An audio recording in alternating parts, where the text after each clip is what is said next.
मंडळी, शिवसेना नेमकी कोणाची यावरून सुप्रीम युक्तिवाद सुरू आहे आणि गेल्या 3 दिवसापासून खरी शिवसेना आणि धनुष्यबाण चिन्ह कोणाचे यावरून ठाकरे आणि शिंदे गटात सर्वोच्च न्यायालयात सुनावणी सुरू आहे। याबाबत संघर्षाला आता पुन्हा युक्तिवाद सुरू झाला आहे आणि गेल्या 3 दिवसांपासून ज्येष्ठ विधिज्ञ कपिल सिब्बल हे उद्धव सेनेचा किल्ला लढवत आहेत आणि त्यांनी आज सुनावणी दरम्यान कुठल्या आधारावर राष्ट्रीय कार्यकारिणी जाहीर केली असा खोचक प्रश्न युक्तिवादाला धार आणून दिलेली आहे आणि त्यांनी यावेळी कर्नाटकचे तत्कालीन मुख्यमंत्री एस.आर. बोमई यांच्या 1994 मधील खटल्याचा संदर्भ दिलेला आहे। तर त्याचवेळी त्यांनी 1999 मधील जनता दल फुटीचा संदर्भ फेटाळला। निवडणूक आयोगाला त्यांनी आरोपींच्या पिंजऱ्यात उभे केलेले आहे आणि येथे या खटल्याला मोठी कलाटणी मिळाल्याचे दिसते आपल्याला।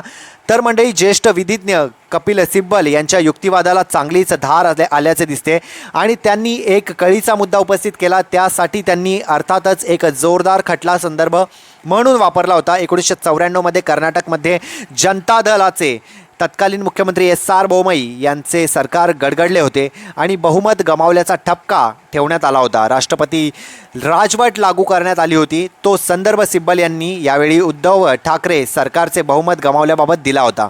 तर याच वेळी त्यांनी कुठल्या आधारावर एकनाथ शिंदे यांनी कार्यकारिणी जाहीर केली असा खोचक सवाल त्यांनी केला आणि त्यांनी केवळ शिंदे लाच नाही तर निवडणूक आयोगाच्या कारभारावर आणि कामकाजावरही अचूक बोट ठेवले। आयोगाने आम्हाला नोटीसच दिली नाही, आमची बाजूच मांडू दिली नाही।